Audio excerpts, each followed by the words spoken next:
क्या आप जानते हैं छींकने पर भगवान भला करे क्यों कहते हैं? भगवान भला करे कहने की परंपरा प्राचीन समय से चली आ रही है। एक प्रचलित मान्यता यह है कि यूरोप में प्लेग के दौरान छींकने को बीमारी का संकेत माना जाता था और यह वाक्य व्यक्ति के स्वास्थ्य और सुरक्षा की प्रार्थना के रूप में कहा जाता था।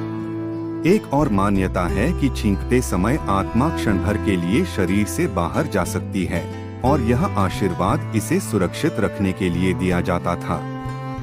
समय के साथ यह एक शिष्ट और दयालु परंपरा बन गई।